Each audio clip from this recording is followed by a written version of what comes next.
Should women remove breasts to save their lives when they have breast cancer? It depends on the type of cancer. So breast cancer is a bit like a lot of other cancers. There's a spectrum.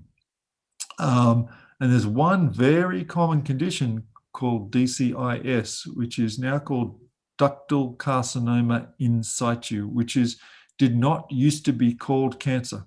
That was previously not labeled a cancer. Once it got labeled a cancer, people had to start taking it out.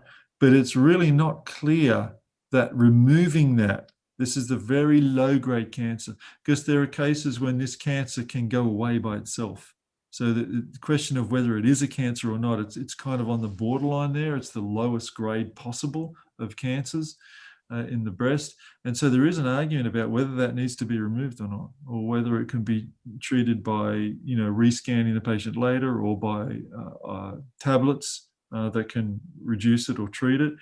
So it's not clear that that needs to be done. The other end of the spectrum is high-grade cancers and women with high risk for cancer. So like a high genetic risk and things like that. So somebody with a very high genetic risk for cancer, or somebody who has a high-grade cancer that is just localized to the breast, now they may benefit from having that removed. But these days, it's much less common to have the whole breast removed. Rather, they would have the tumor removed and then have, radiation therapy, chemotherapy, and other things to supplement that. But it's a spectrum, and certainly again, it's like prostate, it's like thyroid.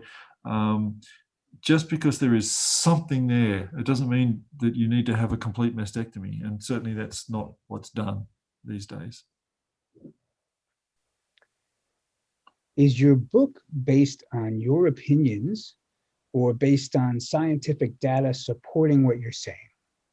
I would hope that it's based on scientific data, because that's the whole premise of my argument, is that we need to be more scientific. And the more scientific we are when we study these procedures, the less effective they get.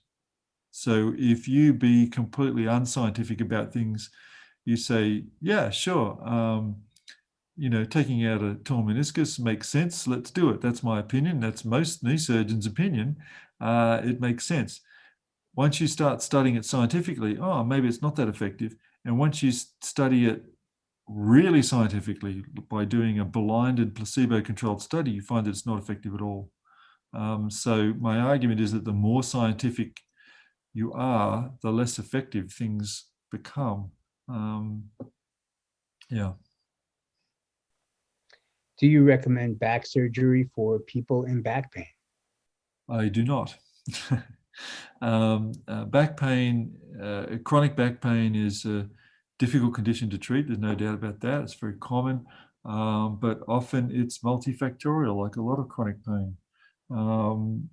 People have pain that can't always be explained by the findings on an image alone. And what we're often treating when we fuse back pain, fuse patients' spines, when they complain of back pain, is we're seeing some degenerative changes or some wear and tear in the back. The disc is dehydrated. But these are very common findings, and they're very common findings in people who have no back pain. And often people who have quite severe back pain don't have much in the way of these findings. So the correlation between these findings and back pain is very poor.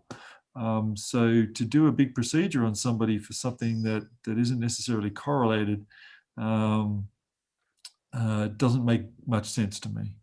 And the evidence for it working isn't very good. And there's lots of programs of non-operative care for people with chronic back pain, which focus on treating patients' perception of pain, like cognitive behavioral therapy, psychological therapies, exercise therapies, a combination of these, which can really help people. And there's lots of examples of people who have had terrible, disabling, crippling back pain who have come out of it fine because they've changed the way they're thinking, and they've done this without surgery.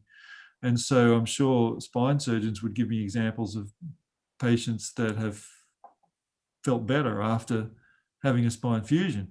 I don't doubt that. But what I doubt is whether they're more likely to get better after a spine fusion than they would after one of these non-operative programs. And I don't think that evidence is there. If you don't have surgery, how do you correct the problem? Sometimes you can't, but sometimes there's non-operative ways of doing it. But I think what you're getting at is a common reason for surgery that I get from my colleagues is they say, well, the patient's had the problem for 6 months or a year.